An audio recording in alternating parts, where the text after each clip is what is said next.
네, 오늘 말씀은 예레미야서 29장 24절에서 32절의 말씀입니다. 여러분이 한 절씩 교독하시겠습니다. 제가 먼저 24절 읽도록 하겠습니다. 너는 느헬렛 사람 스마야에게 말하여라. 이스라엘 하나님 만군의 여호와가 말한다. 예루살렘에 있는 온 백성과 제사장 마아세야의 아들 스바냐와 모든 제사장들에게 내가 내 이름으로 편지를 써보냈다. 여호와께서 제사장 여호야다를 대신해 너를 제사장으로 임명하고 여호와의 집 책임자로서 예언자처럼 행동하는 모든 미친 사람들을 형틀에 채우게 하고 칼을 씌우게 하셨다. 그런데 너는 왜 너희에게 예언하는 아나도 출신 예레미야를 꾸짖지 않느냐? 그가 바벨론에 있는 우리에게 편지를 보내 말했다. 시간이 오래 걸릴 것이니 집들을 짓고 그곳에서 살라. 정원을 만들고 그곳에서 나는 열매를 먹으라. 제사장 스바냐가 예언자 예레미야가 듣는 데서 이 편지를 읽었다. 그때 여호와의 말씀이 예레미야에게 임해 말씀하셨다. 모든 사람들에게 이렇게 써보내라. 느헬렛 사람 스마야에 대해서 여호와가 이렇게 말한다. 내가 그를 보내지 않았는데도 스마야가 너희에게 예언하고 너희로 하여금 거짓말을 믿게 했다. 그러므로 여호와가 이렇게 말한다. 보라, 내가 느헬렛 사람 스마야와 그 자손들을 처벌할 것이다. 그에게 이 백성 가운데 거할 자손이 없을 것이다. 그러므로 내가 내 백성에게 해줄 좋은 일도 보지 못할 것이다. 그가 나에 대해 거역하는 말을 했기 때문이다. 여호와의 말이다. 바울의 그 사역을 우리가 한번 생각해 볼 때 1차 전도 여행은 갈라디아 지방에서 이제 사역을 했습니다. 바울의 1차 전도 여행은 비교적 어려움이 없었다는 건 아닙니다. 그렇지만 비교적 풍성한 결과도 있었고, 그리고 순적하게 그 갈라디아 지방을 다니면서 곳곳에 교회를 세울 수 있었습니다. 바울이 이제 안디옥에 왔다가 휴식을 잠깐 취한 다음에 2차 전도 여행을 떠났습니다. 2차 전도 여행은 1차 전도 여행보다 훨씬 더 해프닝이 많았죠. 처음에 아시아로 가려고 하다가 하나님이 그곳을 가지 못하도록 하셨습니다. 즉 여행의 원래 계획이 사실은 바뀐 거죠. 그리고 또 아덴이라는 지역에서 복음을 전했을 때 다른 지역보다 결과가 그렇게 크게 나타나지 않았던 지역도 있습니다. 그리고 고린도에 가서 사역을 했을 때는 유대인들의 극심한 저항에 부딪히게 되었습니다. 여러분, 우리가 주님의 일을 섬기다 보면은 처음에는 일이 잘 진행이 되고 처음에는 기쁘고 즐겁고 또 막 신나게 사역을 하다가 이제 몇 년 시간이 지나서 내가 사역을 이제 더 깊이 하게 되고 더 책임들을 맡게 되다 보면 내가 공격을 받기도 하고 상처를 받기도 하고 저항이 생기기도 하고 또 어려움을 이제 부딪히게 되는 경우가 있습니다. 이럴 때 우리는 대부분 사역의 결과가 좋지 않거나 사역을 바꿔야 될 때나 아니면 어려운 저항에 부딪히게 될 때 우리는 움찔하고 뒤로 물러서려고 하는 경우들이 많이 있습니다. 그때 우리에게 필요한 것은 무엇일까요? 다시 한번 주님의 부르심을 확인하는 것입니다.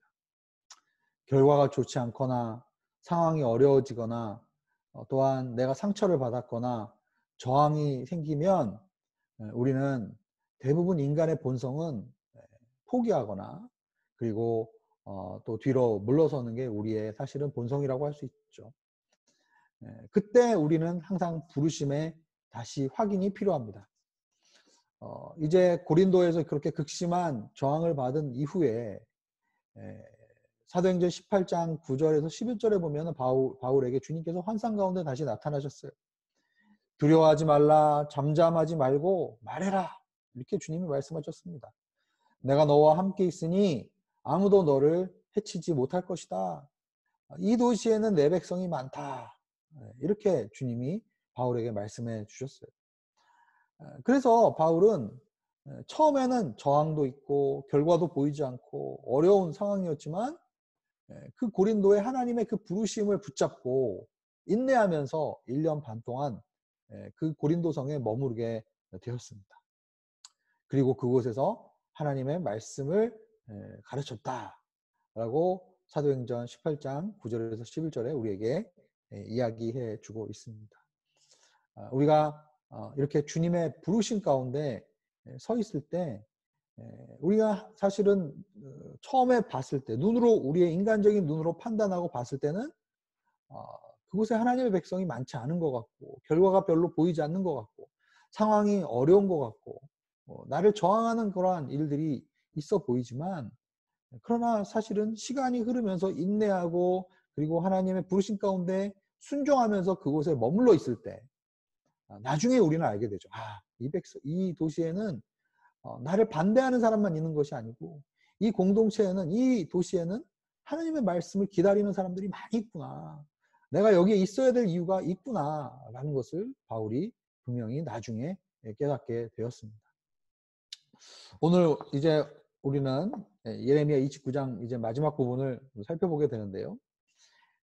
오늘 본문에 보면은 이 24절에 보면 느헬람 사람 스마야라는 사람이 다시 등장합니다. 이 사람도 역시 예전에 우리가 살펴보았던 하나냐처럼 이제 거짓 선지자 중에 한 사람이었어요.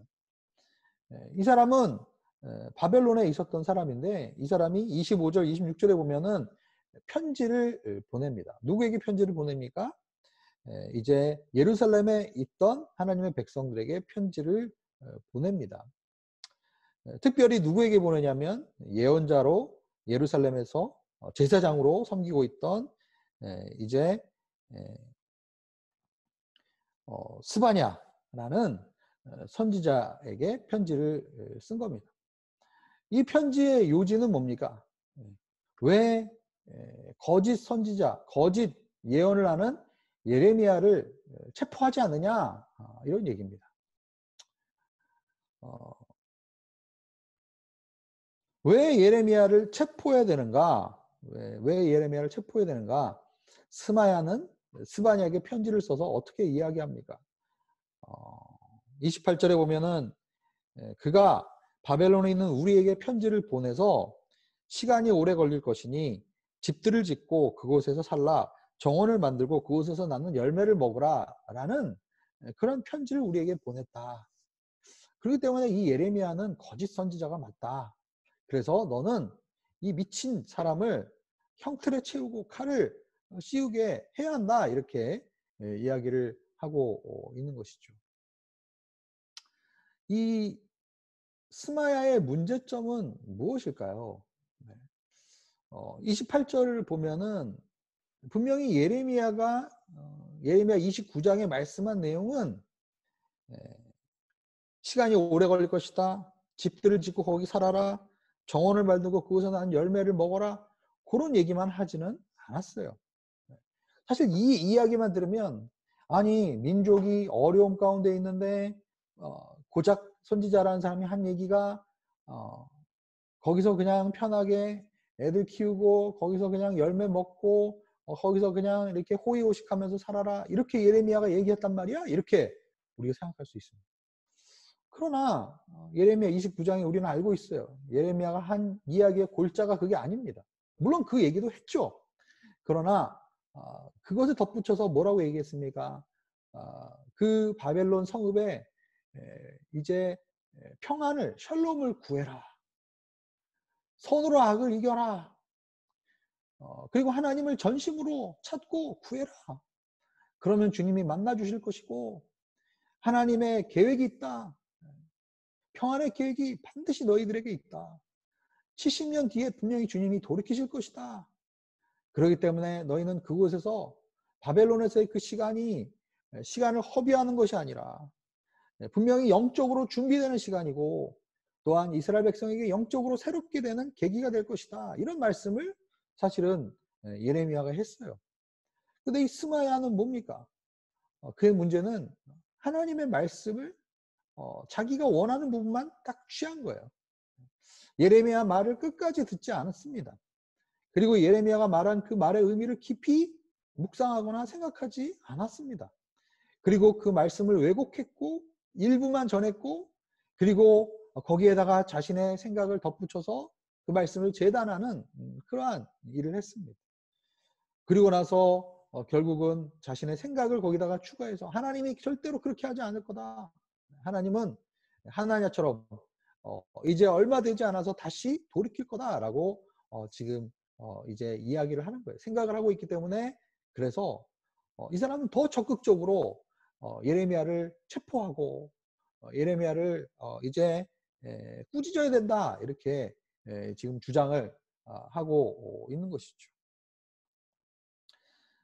이것은 제사장으로서 스바냐가 해야 될 역할이 아니었어요. 이 편지를 왜 제사장에게 보냅니까? 제사장의 역할은 무엇입니까? 사실 스바냐가 예루살렘에서 해야 되는 역할은 하나님 앞에 제사를 드리는 것이 제사장의 주 본래 목적입니다. 제사장이 구약에서 역할은 제사를 잘 드리고 두 번째는 하나님의 말씀을 백성들에게 올바로 전하고 가르치는 것이 제사장의 목적이었어요. 그런데 지금 이 스바냐에게 뭐라고 얘기합니까? 26절에 보면 네가 제사장이고 네가 여호와의 집의 책임자이니까 예언자처럼 행동하는 모든 미친 사람을 형틀에 채우고 칼로 씌우게 하라. 제사장에게 지금 자기의 직권을 남용해서 사람들을 말씀으로 가르치고 지혜로 인도하는 것이 아니라 칼을 가지고 사람들을 체포하고 형틀에 사람을 채우고 이런 이야기를 하는 거예요. 그런 말씀을 왜곡하고 말씀을 올바르게 전하지 않고 하나님의 말씀을 깊이 묵상하지 않으면 결국 그 사람의 행동이 어떻게 됩니까? 굉장히 과격하고 그리고 주님이 말씀하시지 않은 것을 넘어서 행동하려고 하고 그런 가운데 지금 하나님의 말씀을 왜곡하면서 또한 진짜 하나님의 선지자의 말씀을 듣는 것이 아니라 그를 체포하고 그를 칼로 겁박하라 이런 이야기를 하고 있는 것이죠. 29절에 보면 이러한 상황 속에서 스바냐는 이 스마야의 편지를 받습니다. 그리고 이 편지를 편지대로 그대로 실행하지 않았어요. 29절에 보면 예언자 예레미야에게 그 편지의 내용을 읽어 주었습니다. 예레미야가 사역을 하면서 여러 가지 어려운 일들을 겪었고 계속 눈물을 흘리면서 하나님의 말씀을 전해야 했지만 또한 위로가 되는 것은 그를 반대하는 사람만 있었던 것은 아닙니다. 분명히 공동체에서 우리를 반대하고 우리를 욕하는 사람만 있는 것은 아닙니다. 우리를 위해 기도해주고 우리와 함께 동행하는 그러한 동역자들도 있는 것이죠. 그런 사람들이 예레미야를 지금 지지해주고 있어요. 그래서 이 스마야의 이야기를 듣고 그렇게 행하는 것이 아니라 차라리 예레미야에게 이 편지의 내용을 알게 하고 또한 예레미야가 대비할 수 있도록 또한 이 편지를 전해준 그런 고마운 스바냐와 같은 사람도 있었습니다. 물론 저는 29절을 읽으면서 예레미야가 이 편지를 접했을 때 마음이 어땠을까? 분명히 이 편지를 읽으면서 마음이 편치 않았을 거예요. 계속 사람들이 자기가 이야기한 것에 이제 반대를 하고 항의를 하고 또한 거짓 선지자라고 이야기를 하면 사실은 상처를 받고 뒤로 물러서고 움츠려드는 그러한 마음이 들었을 수도 있다는 생각이 듭니다. 그러나 여러분 중요한 것은 무엇입니까? 30절에 그때에 여호와의 말씀이 예레미야에 임했다라고 얘기하고 있어요. 저는 이 그때라는 말이 참 마음의 은혜가 됩니다. 하나님은 그때 그를 내버려 두지 않으시고 시적절할 때 하나님께서 예레미야에게 말씀하십니다. 그때에 하나님께서 여호와의 말씀이 예레미야에게 임했습니다. 하나님이 우리를 위로하시고 우리와 함께 하시고 우리의 삶 가운데 개입하시는 타이밍은 참 절묘한 것 같아요. 네. 룻이 나오미와 함께 이제 모든 것을 다 잃고 빈털터리가 돼서 베들레헴에 돌아갔습니다. 그리고 시어머니인 나오미를 먹여 살리기 위해서 이제 이삭을 주스러 갑니다. 그런데 그때가 어떨 때였습니까? 그때가 바로 추수할 때였고 그리고 마침 그가 찾아간 그 밭이 보아스의 밭이었어요.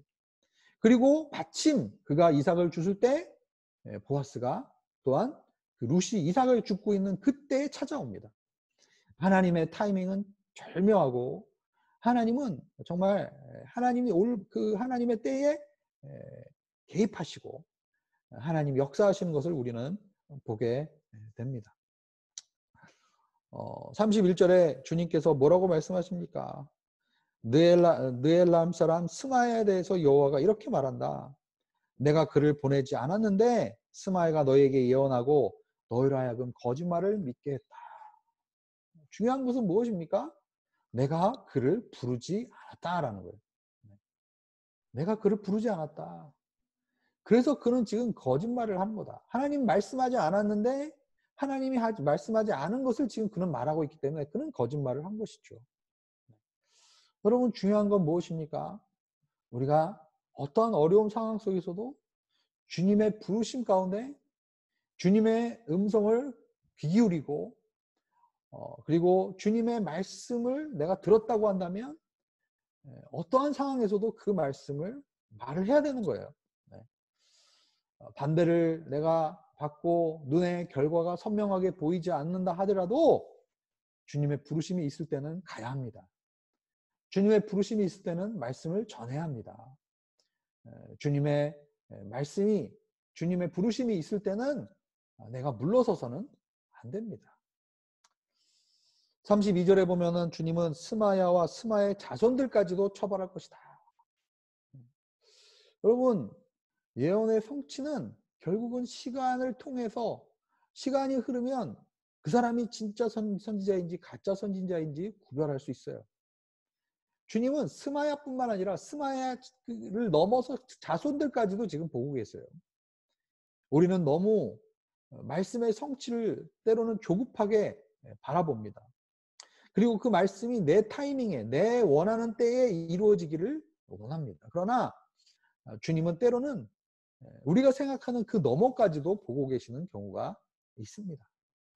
그렇기 때문에 우리는 조급해하지 않고 부르심을 붙잡고 하루하루 우리가 믿음으로 주님의 말씀에 순종하며 오늘 하루 내가 걸어가야 될 그 믿음의 길을 충실하게 걸어가야 할 것입니다.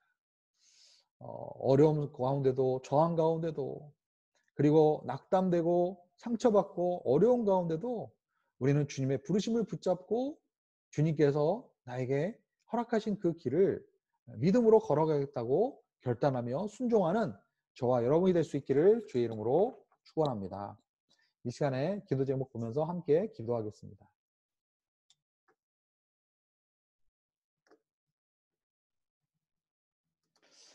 오늘 첫 번째 기도 제목 하나님의 때와 방법을 구하게 하시고 조급하지 않게 기다리면서 주님의 뜻을 순종할 수 있게 하여 주시옵소서. 어려운 상황이나 힘든 일이 있을 때 주님의 부르심에 따라 하루하루 믿음으로 걸어가게 하소서. 세 번째, 말씀을 사모하며 부분적으로만 듣고 겉으로만 이해하지 않게 하시고 깊게 묵상하며 적용하는 습관을 가질 수 있도록 하여 주시옵소서. 이 시간에 우리가 함께 오늘 들은 말씀 생각하시면서 기도하며 나가겠습니다. 함께 기도하겠습니다.